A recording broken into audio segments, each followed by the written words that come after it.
માત્ર બેસી રહેવાથી સિદ્ધિ મેળવવાની નથી. કર્મનો ત્યાગ કરવાથી મોક્ષ મળતો નથી. શું આપણને લાગે છે કે કામ છોડી દેવાથી કે આળસ કરવાથી આપણે આધ્યાત્મિકતા કે પછી સફળ બની શકીશું? શ્રી કૃષ્ણનો આ શ્લોક એક મોટું સત્ય સમજાવે છે કે માત્ર કર્મનો પ્રારંભ ન કરવાથી મનુષ્ય નૈષ્કર્મ્ય યાની કે સિદ્ધિને પામતો નથી અને માત્ર ત્યાગ કરવાથી જ સિદ્ધિ મળતી નથી. વ્યવહારમાં આને ઇનએક્શન કહી શકાય, જે ક્યારેય સફળતા અપાવતું નથી.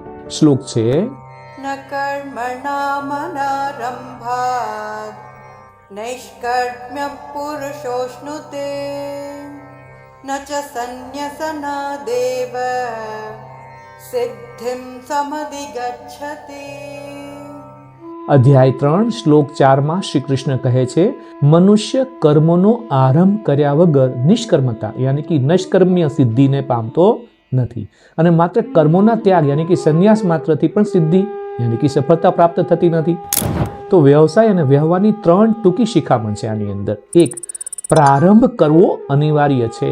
વ્યાપારમાં જ્યાં સુધી આપણે કોઈ આઈડિયા ઉપર કામ શરૂ નહીં કરીએ, પ્લાન ઉપર કામ નહીં કરીએ, ત્યાં સુધી સફળતા મળવી અશક્ય છે.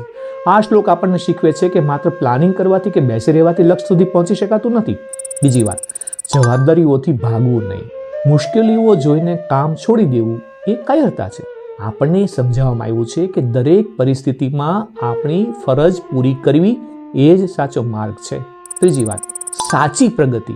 લોકો જે બાબતોમાં સમય અને શક્તિ વેડફી રહ્યા છે તેનાથી ઉપર ઉઠીને જે મનુષ્ય પોતાના કર્તવ્ય પથ ઉપર અડગ રહે છે તે જ વિજેતા બને છે. વ્યવહારમાં આ દૃઢતા જ આપણને શ્રેષ્ઠ પરિણામો તરફ દોરી જાય છે. શું આપણે આળસ કે ડર છોડીને આજના કાર્યો પૂરા કરવા તૈયાર છીએ? જો આપણે સફળતાની દિશામાં આગળ વધવા માંગતા હોઈએ તો કમેન્ટ બોક્સમાં કર્મયોગી લખી શકો છો. કોઈ પણ મનુષ્ય ક્ષણવાર પણ કર્મ કર્યા વગર કેમ નથી રહી શકતો અને પ્રકૃતિના ગુણો તેને કેવી રીતે વિવશ કરે છે જાણવા માટે નેક્સ્ટ એવું તમે લખી શકો છો કોમેન્ટ બોક્સમાં અને જોડાયેલા રહી શકો છો.